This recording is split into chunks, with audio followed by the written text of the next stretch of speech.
발표를 듣다 보니까 벌써 시간이 많이 지났습니다. 우리가 지금 4시 15분까지 첫 번째 세션을 마무리 지어야 하고요.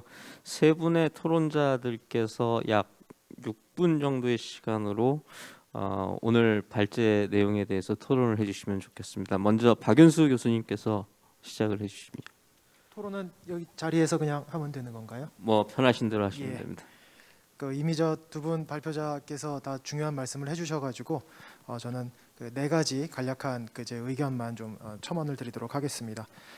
첫 번째는 이 어떤 사업의 효과를 우리가 엄밀하게 평가할 수 있는지 그 가능성은 주로 사업을 시행한 이후가 아니고 사업 자체가 설계되는 그 시점에 대부분 결정된다라는 점을 좀 말씀을 드리고 싶습니다. 우리가 이제 이 사업을 평가하는 과정을 어떤 요리사가 요리를 하는 과정에 비유를 하자면은요, 아무리 훌륭한 요리사라도 이 재료가 좀 부실하면은 이 좋은 요리를 하기가 어렵습니다. 마찬가지로 우리가 아무리 훌륭한 연구자 혹은 평가자를 데리고 와도 이 사업의 디자인 자체가 이 평가를 하기 어렵게 이렇게 디자인되어 있으면은 그런 사업에 대해서 우리가 객관적인 어떤 그 평가 결과를 도출하기가 대단히 어렵습니다. 그래서 우리가 결국은 우리가 최고의 식당에서는요, 요리사가 이 재료를 구입하는 그 시점부터 적극적으로 의견을 개진한다고 저는 알고 있습니다. 마찬가지로 이 어떤 연구자가 이 사업이 이 평가 대상이 되는 그 사업이 디자인되는 그 시점부터 이 정책 당국과 긴밀하게 서로 협업해가지고 이 평가의 관점에서 이 어떤 사업의 디자인이 어떻게 좀 되면 좋겠는지에 대한 의견을 개진할 수 있는 그런 여건이 좀 마련되어야 된다고 이제 생각을 합니다. 그리고 이제 그러한 어떤 의견 개진은 그 사업의 어떤 목표나 그 취지를 크게 훼손하지 않는 상태에서도 그 어떤 연구자의 전문성이나 어떤 창의성 그리고 그 사업에 대한 이해를 바탕으로 충분히 가능하다라는 점을 좀 말씀을 드리고 싶고요. 그래서 더더욱 어떤 그 부처와 그 평가자 간의 그 협업이 초기서부터 이렇게 이루어지는 게 굉장히 중요하다라는 말씀을 첫 번째로 드리고 싶습니다. 이제 두 번째는 이 부처의 인센티브 문제인데요. 아까 이영욱 박사님께서도 강조하셨지만 뭐 이 세상에 평가받는 거를 좋아하는 사람이 어디 있겠습니까? 마찬가지로 어떤 그 사업 담당자 입장에서는 자신의 사업에 평가를 받아가지고 뭐 좋은 결과가 나오면은 어떻게 보면 본전이고요. 나쁜 결과가 혹시나 나오면은 괜히 이제 이 문제가 복잡해지는 그런 어떤 그 이해 상충이 발생할 수도 있다고 봅니다. 그래서 결국은 이 제도적 뒷받침이 필요하다고 생각을 합니다. 우리가 이 예비 타당성 조사 제도를 지금 운영을 하고 있죠. 그 국고 500억 이상 들어가는 사업에 대해서는 법적으로 의무적으로 예비 타당성 조사를 받게끔 지금 돼 있습니다. 전 세계적으로 굉장히 찾아보기 어려운 우리만의 많은 나라에서 부러워하는 그런 제도라고 저는 알고 있는데요. 이런 예타 제도가 적용되기 어려운 대표적으로 이제 사회정책 같은 경우에는 비슷한 방식으로 우리가 이런 실험에 기반한 정책 평가를 좀 제도적으로 의무를 좀 부과할 필요가 있겠다라는 말씀을 좀 드리고 싶습니다. 이제 세 번째는 이제 예산 주기인데요. 이영욱 박사님께서도 방금 이제 또 강조하셨습니다만, 우리 예산 사이클이 기본 1년이죠. 이 1년의 시간 동안 어떤 사업을 시행하고 그 시행한 결과를 가지고 평가를 해가지고 그 결과를 또 다음 차년도 예산에 이렇게 환류시키는 게 굉장히 턱없이 부족한 사실 기간입니다. 근데 그렇다고 우리가 예산 사이클 1년의 예산 사이클이라는 걸 우리가 바꾼다는 것도 사실 굉장히 어려운 일이죠. 국가재정법에 어떻게 보면 근간인데. 근데 이제 좀 차선책으로 일단 저희가 당장 시도해 볼 수 있는 거는 지금 이제 그 보조금 관리에 관한 법률 제15조에 따르면은 대통령령에 기반한 사업이 아닌 경우에 모든 보조금은 기본 3년 1몰을 지금 기본으로 하고 있습니다. 3년 1몰이 기본이고 1몰이 되면은 그 다음에 예산 당국의 평가를 받아가지고 그 사업을 계속 지속할 것인가를 결정하게끔 제도적으로 이렇게 일단 갖춰져 있습니다. 여기에 우리가 이 제도를 좀 적절히 활용을 하면은 3년이라는 기간은 우리가 어떤 정책을 시행해보고 평가하기 충분한 시간이기 때문에 이런 어떤 실험에 기반한 정책 평가를 좀 제도화시킬 수 있지 않을까라는 말씀을 드리고 싶습니다. 이제 마지막으로 이 실험에 기반한 이 정책 평가라는 게 사후적인 평가죠. 그렇지만 이 사후적인 이 평가 결과가 충분히 축적이 되면은 우리가 어떤 유사한 정책이 다른 시기나 대상이나 집단에 대해서 적용이 됐을 때 우리가 그걸 사전적으로 그 효과를 예상하는데 충분히 또 활용이 될 수가 있다라는 점도 끝으로 좀 말씀을 드리고 싶습니다. 이상입니다. 네, 감사합니다. 다음은 오영민 동국대학교 교수님께서 토론해 주시겠습니다. 네, 두 분 발표 잘 들었고요. 증거 기반 정책 결정과 정책 평가가 상당히 실행에 어려움이 있는데 그래도 이제 학계라든지 아니면 연구계에서 많은 어떤 논의가 있어서 이런 어떤 논의들이 이제 앞으로 제도화라든지 이제 실제 정책 평가의 발전에 많은 기여할 수 있는 토양이 될 수 있다는 측면에서 오늘 그 발표와 토론이 굉장히 의미 있다는 생각이 들고요. 일단은 이제 발표해 주신 두 그 주제에 관해서 조금 요약을 해서 말씀을 드리면, 이제 첫 번째 이제 이 가이드라인 측면에서 이제 얘기를 해주셨는데, 제가 생각했는데 제일 중요한 부분이 이제 여러 가지 장애 요인이나 실행에 어려움이 있기 때문에 이제 어떤 것을 대상으로 해야 될지 그 기준을 설정하는 게 굉장히 중요한 것 같아요. 그래서 그 교수님께서 뭐 정책적 중요도와 대구조건 설정 이렇게 얘기를 해주셨는데, 그거 외에 이제 실현 가능성들, 이제 법적으로 윤리적인 문제라든지 아니면 데이터 축적의 문제라든지 데이터 이용 가능성 문제라든지 이런 것들을 좀 종합적으로 고려해서 이런 부분도 이제 대상 선정할 때 고려해야 될 필요가 있을 것 같고요.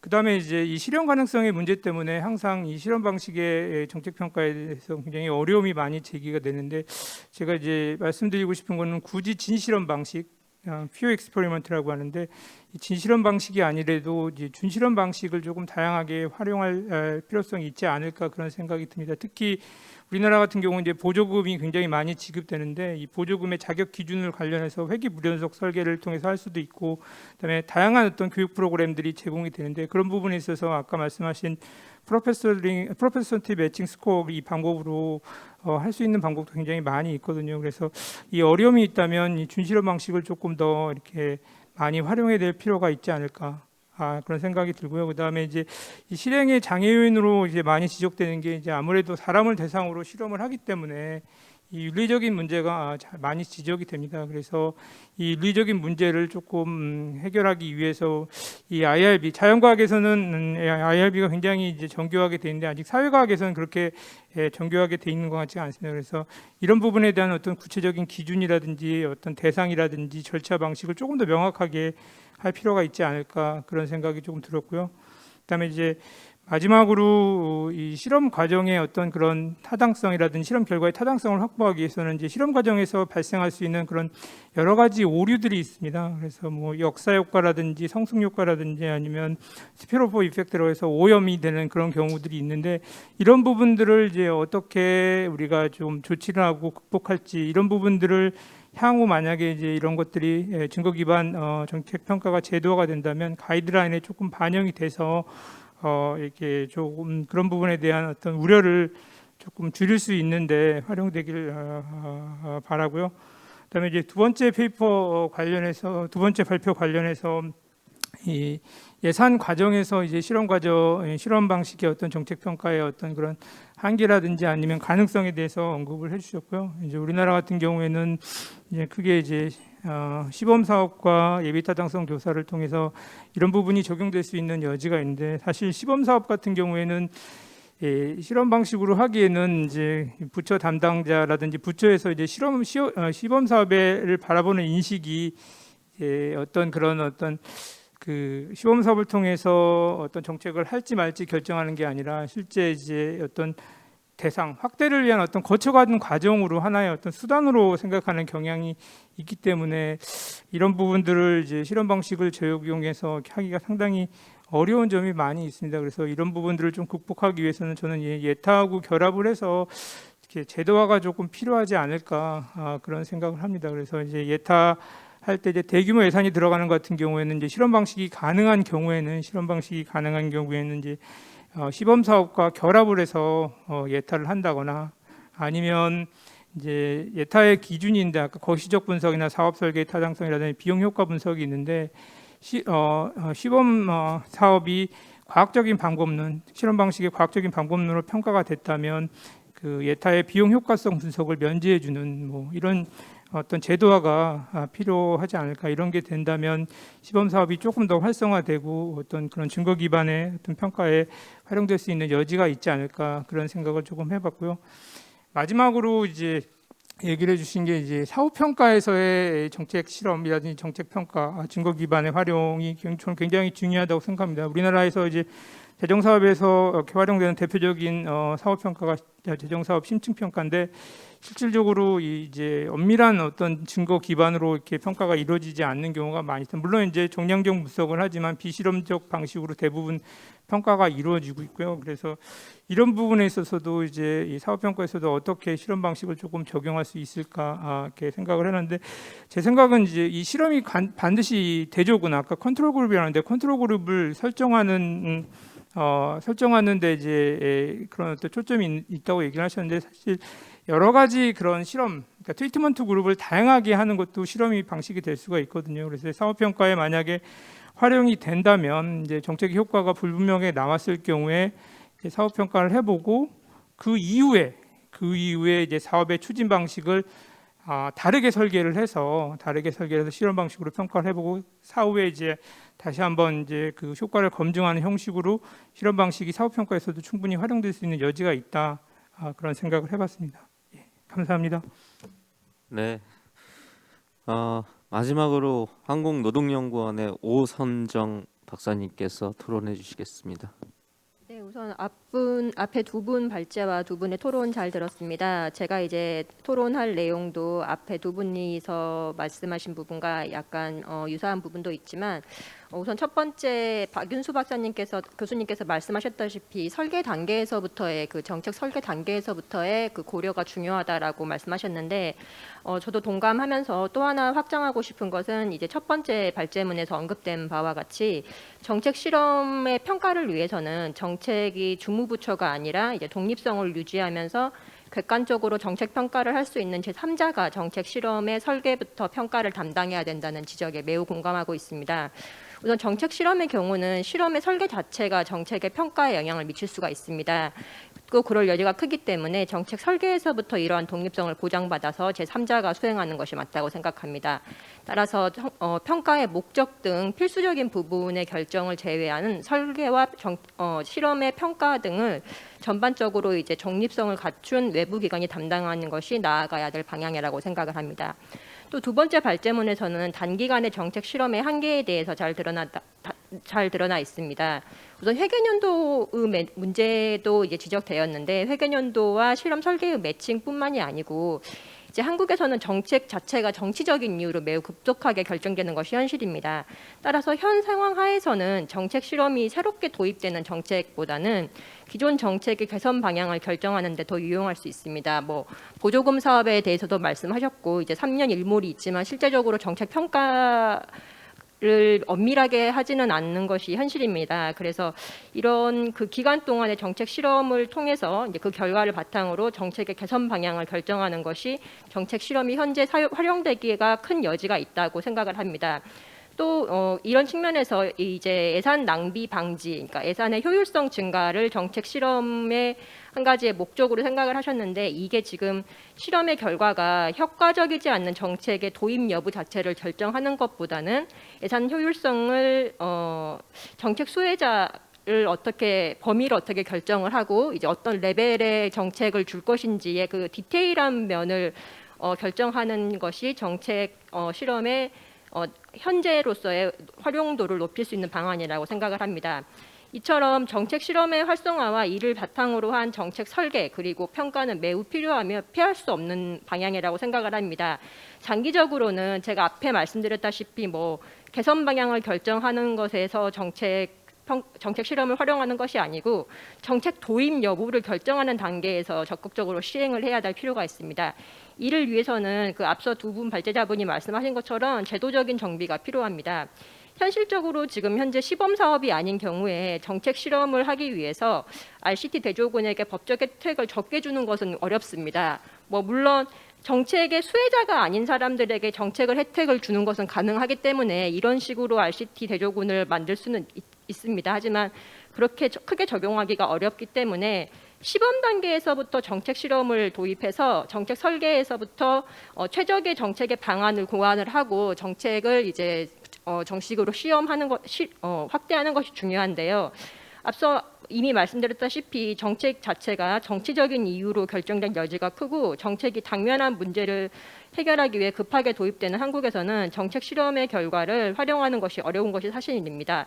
따라서 시범 사업을 바탕으로 정책 실험의 설계부터 그 결과의 평가에 대한 예산을 정부에서 지원을 하고 정책 실험을 결과를 바탕으로 효과가 증명된 정책에 대해서 예산이 우선 지원될 수 있도록 하는 제도의 마련이 필요할 것이라고 생각합니다. 또한 예비 타당성 조사처럼 예산 규모를 고려를 해서 일부 정책에는 시범 사업을 통한 정책 실험을 의무화하거나 정부 예산을 통해서 시범 사업을 하고 정책 실험을 하는 경우 평가 보고서를 의무적으로 제출하도록 하는 등의 고려도 필요할 것이라고 생각합니다. 이런 측면에서 저는 김부열 교수님께서 아까 정책적 중요도가 이제 50%의 중요성을 가지는 거라고 가지고 또 대조군 설정 여부가 30% 정도의 중요성을 가지는 그 가이드라인을 제시를 하셨는데 이 전에 모든 정책이 정책 실험이 가능하거나 필요한 것은 아니기 때문에 정책 실험 자체가 적용될 여지가 있는지를 먼저 판단을 하는 것이 필수적이라고 생각을 합니다. 예를 들어서 뭐 SOC 사업 같은 경우는 가능한 필요도 없고 가능하지도 않지만 사회 정책 같은 경우는 많이 필요도 하고 또 가능한 경우도 많기 때문에 시범 사업에서 적용하는 것이 중요하다고 생각을 합니다. 또 마지막으로 시간이 조금 남아서 말씀드리면은 정책 설계나 평가 이외에도 정책의 준수 여부에 대한 정책 실험도 도입할 필요가 있습니다. 법적으로 정해진 정책을 준수하는지 여부에 대한 평가가 외국에서는 중요한 실험 분야의 한 부분입니다. 예를 들어서 노동시장 같은 경우는 표준계약서 작성이나 최저임금 준수 여부 등에 대해서 실제 연기자들이 고용하고 이제 이들을 통해서 가짜의 노동계약을 한 다음에 그 결과를 바탕으로 준수 실태를 파악하는 것이 가능하고 이런 것을 파악하는 것이 중요한 이유는 왜 준수되고 있지 않는지에 대한 원인을 과학적으로 평가할 수 있기 때문입니다. 하지만 이런 것들이 뭐 현재 이런 실태를 파악하기 위한 현황 조사보다 훨씬 비용적으로도 적게 들고 정확한 결과이기는 하겠지만 이런 정책 실험 자체가 고용주의 시간적 비용이 발생하기 때문에 법적 문제를 야기합니다. 미국의 같은 경우에서는 이러한 정책 실험을 법으로 보호하고 있는데요. 예를 들어서 주택 임대에서 인종 간 차별의 여부를 평가하기 위해서 이런 액터들, 연기자들을 고용을 해서 실험을 하는 것이 정기적으로 실행이 되고 있고 이러한 실험은 더 Fair Housing Act라는 법을 통해서 법적으로 가능하도록 되어 있습니다. 한국에서도 정책 준수 여부에 대한 평가 등을 통해서 정책 실험이 도입되기 위해서는 이런 법적인 절차가 필요할 것이라고 생각하고 지금 저희가 이 회의에서 주로 언급했던 그 정책 실험을 도입을 하기 위해서도 뭐 에타에서 고려한다든지 뭐 에타에서 안 되는 부분들을 정책 평가를 통해서 효과성을 증명하게 한다든지 이런 것에 대한 제도적인 장비가 꼭 필요할 것이라고 생각합니다. 이상입니다. 네, 감사합니다. 세 분의 토론 잘 들었고요. 우선 두 분의 발제자께 그 토론하신 내용에 대해서 코멘트하실 게 있으실지 간략하게 한 2분 정도씩 기회를 드리겠습니다.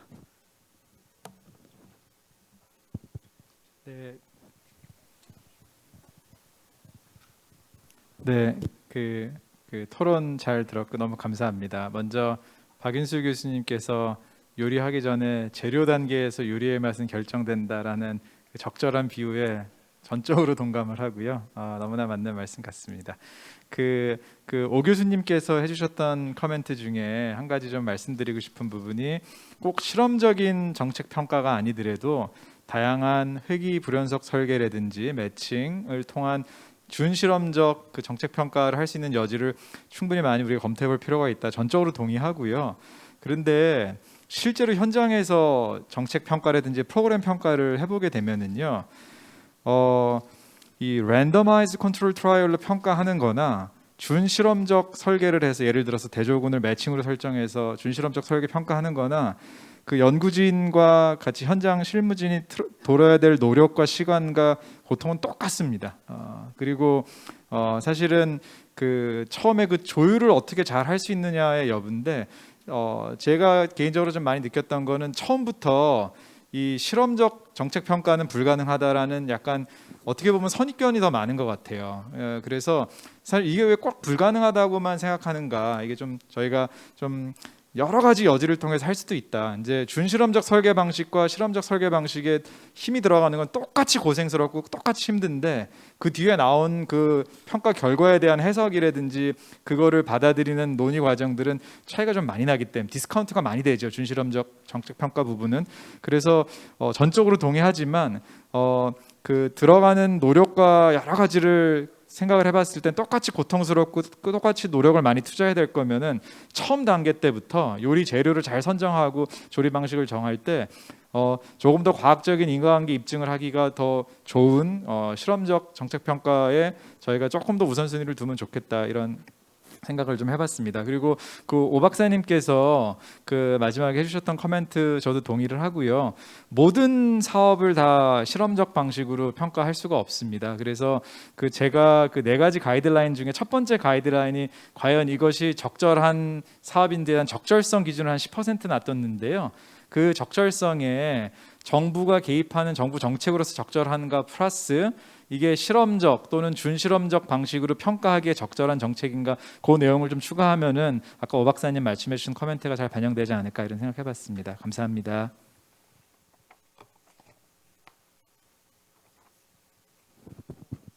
네, 저는 세 분 모두 이런 어떤 증거 기반 정책 평가를 위해서 정책 실험을 제도화하는 것에 대한 필요성에 대해서 공감해 주셨고, 특히 이제 예비 타당성 조사에 이것을 의무화하는 것의 필요성에 대해서 말씀해 주셨고, 저 또한 매우 공감하는 바입니다. 근데 한편으로 제가 또 말씀드리고 싶은 것은 이제 예비 타당성 조사는 확실히 대규모의 사업이다 보니까 여기에 바로 정책 실험을 도입하는 것에 대해서는 제 생각에는 정치적으로도 그렇고 어떤 여러 학문적 공감대가 같이 형성됐을 때, 그래서 어떤 지지를 받았을 때 이게 또 가능한 부분이 있다고 생각이 들어요. 그런 면에서 봤을 때는 바로 그렇게 대규모 사업에 제도화하는 것이 필요할 수 있지만 어떤 소규모의 실험들을 좀 성공적으로 하는 그런 케이스들을 쌓아서 공감대를 형성하는 것이 좀 중요하지 않을까. 그런 면에서 저는 좀 시범 사업을 활용해서 이런 정책 실험들을 하는 것들의 경험과 전문성이 축적될 수 있는 좀 그런 채널들이 열렸으면 좋겠다라는 생각을 하고 있습니다. 네. 네, 증거 기반 정책 설계 이미 도입되어 있고 많이 활성화가 좀 덜 돼 있고 제도적으로 좀 뒷받침이 되어 있지 않다. 그런 아쉬움은 있지만 언젠가는 될 것이고 공공경제연구부의 일이 많이 늘어날 것 같다. 이런 느낌이 듭니다. 두 분 발표해 주신 두 분께 감사드리고 또 시간 내주셔서 참석해 주신 토론자분께도 감사드립니다. 오늘 첫 번째 세션을 이것으로 마치고자 합니다. 감사합니다.